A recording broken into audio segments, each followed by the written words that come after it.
दोस्तों, आज हम देखने में एक जैसे शब्द, मिलते जुलते शब्द, उनके अलग अलग अर्थ, इनके जानेंगे और देखेंगे कैसे शब्दों की हल्की सी मात्रा बदलते ही उनका अर्थ बदल जाता है। पहला शब्द है खल। खल का अर्थ होता है दुष्ट। और दूसरा होता है खाल, उसमें आ की मात्रा लग गई, तब क्या होता है चमड़ा, स्किन को कहते हैं खाल। चपल। चपल का अर्थ होता है चंचल। और चपला, चपला का अर्थ होता है बिजली। तप। तप का अर्थ होता है साधना या तपस्या। और ताप, ताप का अर्थ होता है गर्मी या धूप। अगला शब्द थल। थल का अर्थ होता है धरती। और थाल, थाल का अर्थ होता है बड़ी थाली, बड़ी प्लेट को कहते हैं थाल।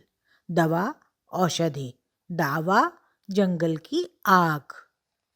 दिया, दिया का अर्थ होता है देना। दिया, दिया का अर्थ होता है दीपक। धन्य, धन्य का अर्थ होता है प्रशंसा के योग्य। और धान्य, धान्य कहते हैं अन्न को। अगला शब्द निश्चल। निश्चल का अर्थ होता है अचल या स्थिर। और निश्चल का अर्थ होता है कपट रहित।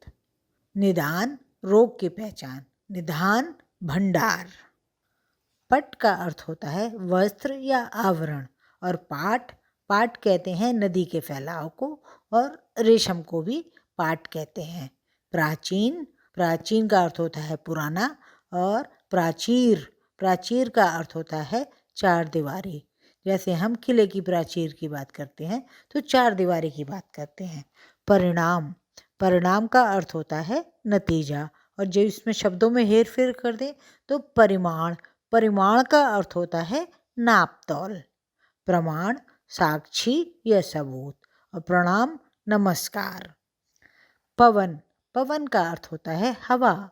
और पावन का अर्थ होता है पवित्र। प्रतिमा, प्रतिमा होती है मूर्ति। प्रतिभा, प्रतिभा होती है बुद्धि, किसी की होशियारी की बात करते हैं उसमें ये प्रतिभा है, मतलब उसमें कोई काबिलियत है। प्रदान, देना। प्रधान, प्रमुख। प्रसाद, प्रसाद का अर्थ होता है कृपा। और प्रासाद, प्रासाद का अर्थ होता है महल।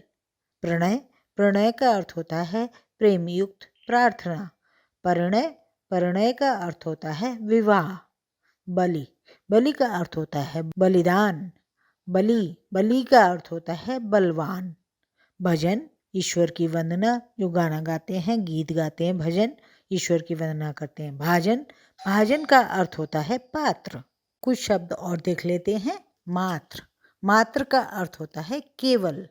और मात्रा, मात्रा का अर्थ होता है परिमाण, मतलब क्वांटिटी। मंदिर, मंदिर कहते हैं पहाड़ को। और मंदिर, मंदिर होती है जैसा आप जानते हैं पूजा स्थल या वास या स्थान। योग, योग का अर्थ होता है जोड़ या मिलना। और योग्य, योग्य का अर्थ होता है उपयुक्त।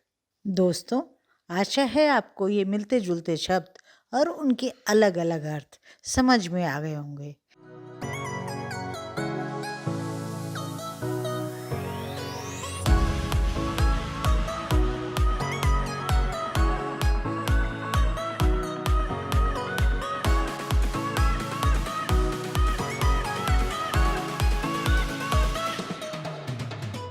वीडियो को अपने दोस्तों के साथ शेयर करना हरगिज ना भूलिएगा। देखते रहिए लॉजिक टच। सब्सक्राइब भी जरूर कीजिएगा। Thank you.